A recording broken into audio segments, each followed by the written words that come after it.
सोचा है हमें कैसे पता चला कि हजारों साल पहले कौन राजा थे, किसान कैसे रहते थे या सिटीज कैसी बनती थी? कोई कैमरा नहीं था, कोई इंटरनेट नहीं था, लेकिन क्लूज थे, स्टोन, कॉइन्स, इंस्क्रिप्शन। चलो आज इन क्लूज को डिकोड करते हैं इस चैप्टर पे। वेलकम टू एंशिएंट इंडिया, जहां किंग्स, फार्मर्स और टाउन मिलकर पूरी सिविलाइजेशन चलाते थे। इस चैप्टर में हम देखते हैं कि कैसे महाजनपदों के बाद शक्तिशाली डायनेस्टीज उभरी, जिनमें मौर्य एम्पायर सबसे इंपॉर्टेंट था। राजा अपनी पावर, इंस्क्रिप्शन, बड़ी सी आर्मी और टैक्स के जरिए दिखाते थे, और अशोका के एडिक्ट्स आज भी हमें बताते हैं कि वो किस तरह एक मॉरल रूल चलाता था। दूसरी तरफ किसान उस समय समाज की बैकबोन हुआ करते थे। वो लैंड टैक्स जैसे बाली और भाग जैसे टैक्स को भरा करते थे, मॉनसून पर डिपेंड होते थे और कई बार शेयर क्रॉपर्स और लेबर की तरह से भी काम किया करते थे, क्योंकि उनके पास अपनी जमीन नहीं होती थी। इसी के साथ 6th सेंचुरी BCE के बाद इंडिया में टाउन्स की वापसी हुई। मथुरा, पाटलिपुत्र, तक्षशिला जैसे शहर यानी कि सिटी ट्रेड और क्राफ्ट सेंटर बन गए थे, जहां आर्टिशंस, मर्चेंट्स ने गिल्ड यानी श्रेणियां बनाई, उनके काम को ऑर्गेनाइज और प्रोटेक्शन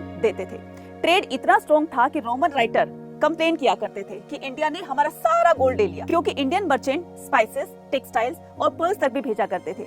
इस समय कॉइन्स का इस्तेमाल बढ़ा। मौर्य ने पंचमा कॉइन्स और कुशानाज ने गोल्ड कॉइन्स, जिसमें हमें इकोनॉमी की स्ट्रेंथ का पता चलता है। चैप्टर में एक बड़ी चीज है सोर्स यानी कि प्रशस्तियां, आर्कियोलॉजी, पॉटरी, स्कल्पचर्स और अशोका के इंस्क्रिप्शन, जो हमें बताते हैं कि उस समय पॉलिटिकल पावर कैसे काम करती थी, किसान कैसे जीते थे और टाउन कैसे ग्रो हुए। एंशिएंट इंडिया सिर्फ किंग की कहानी ही नहीं, बल्कि किसानों की मेहनत और शहरों की हसल भी है। ये एक वाइब्रेंट सिविलाइजेशन थी। अगर ये 2 मिनट का रिवीजन हेल्पफुल लगा हो तो लाइक, शेयर एंड सब्सक्राइब जरूर कीजिएगा। और अगला चैप्टर कौन सा होना चाहिए ये कमेंट सेक्शन में लिखकर बताइएगा।